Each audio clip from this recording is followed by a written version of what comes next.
For the first time, the Galaxy Fold has two different variations, Galaxy Z Fold 8 Ultra and Galaxy Z Fold 8. The Z Fold 8, which some people call the Z Fold Wide, is one of the most compact phones out there when unfolded. The Z Fold 8 Ultra, on the other hand, has similar dimensions to previous Galaxy Fold phones. Here, from left to right, we have the normal Ultra, the Fold Ultra, the S26 base model, and the Z Fold 8 next to it. As you can see, the new Fold is very obviously shorter, but also wider than the others. I found it an excellent compact phone that fits easily into any pocket without poking out. It is also an excellent phone to use one-handed when it is unfolded. The Fold 8 cover screen is 5.5 inches, while the Fold Ultra is 6.5 inches. Both of them have a Full HD Plus resolution. You can, of course, easily unfold both the new Z Fold 8 and the Z Fold 8 Ultra from the middle, and I did notice that the crease is almost non-visible at all, which is a nice improvement if you come from older folds. When you unfold them, the Z Fold Ultra naturally gets a larger screen of 8 inches, while the normal Fold is 7.6 inches. But the shape of the screens is very different. The Z Fold 8 Ultra is 158 by 143 mm and is very rectangular. In comparison, the Z Fold 8 is 123 by 161 mm, which makes it wider. If you put them side by side, you do notice what I mean. The Z Fold 8 Ultra is taller, while the Z Fold 8 is shorter and wider. In the few hours that I was trying both phones, I didn't see any clear advantage to either form factor when unfolded. Especially when you use both hands, they are both very comfortable to use and you get tons of screen real estate. When unfolded though, the difference is massive. For one, the wider screen on the Z Fold 8 compared to the Z Fold Ultra made it easier to type, as the keyboard is not cramped anymore. Generally, it is very easy to use the Z Fold 8 one-handed, since you can reach the top of the screen easily if you have an average male hand, but I did notice that for Maria, it was harder to reach edge to edge from left to right.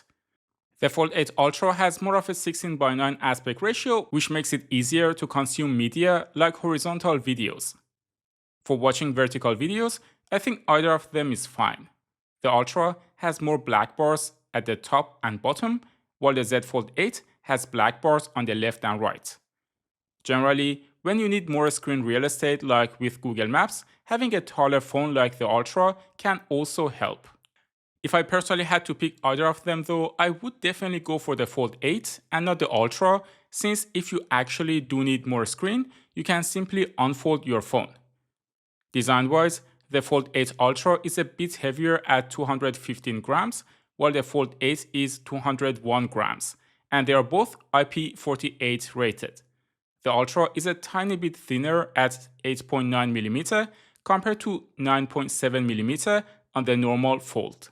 They both rock quite a lot on the table without a case. The Fold 8 Ultra has a triple camera setup, while the Fold 8 has only 2 cameras, and that also explains why the Ultra is a bit more expensive. The Galaxy Z Fold 8 Ultra is around €2,200, while the Galaxy Z Fold 8 is around €2,000. That's expensive. So this is definitely not a phone you want to drop.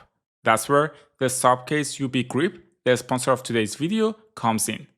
It offers full body protection with reinforcement corners, raised camera edges, and a dedicated hinge cover, keeping the phone protected whether it is folded, unfolded, or carried in a bag.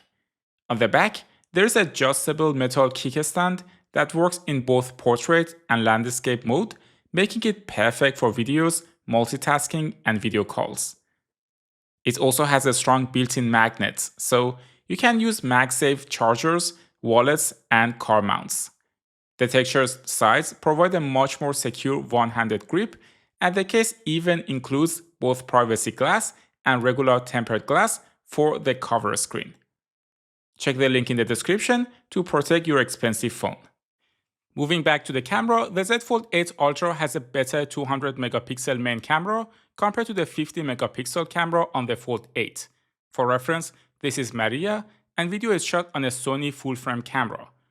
Looking at this picture with the main lens, the pictures are very similar when there is no depth to the scene. But since the Z Fold 8 Ultra has a large main camera sensor and a lower f-stop, you get stronger background blur or bokeh if the scene calls for it. If you want to get a stronger background blur, you should use portrait mode like I did here, and in this mode, both did a fantastic job.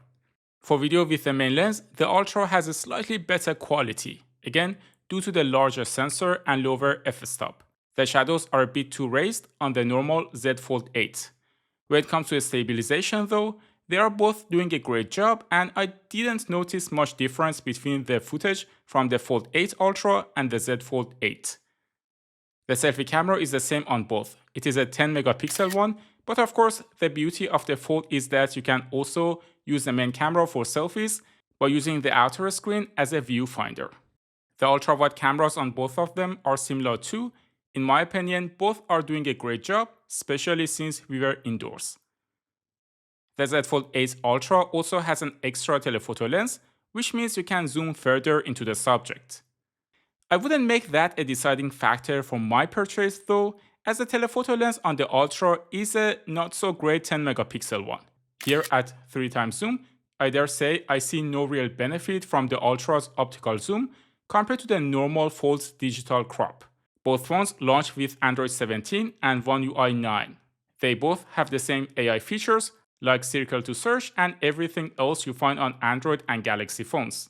When it comes to the chipset, both of them are having the latest Snapdragon 8 Elite Generation 5 Galaxy Edition. For the battery life, the Galaxy Z Fold 8 Ultra has a bit more capacity compared to the Galaxy Z Fold 8, but of course also the screen is bigger, so you will have more power consumption.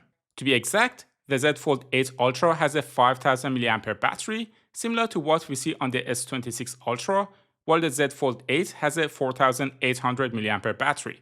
Realistically though, you should not see any significant difference between the two, and they should both last a full day of typical use.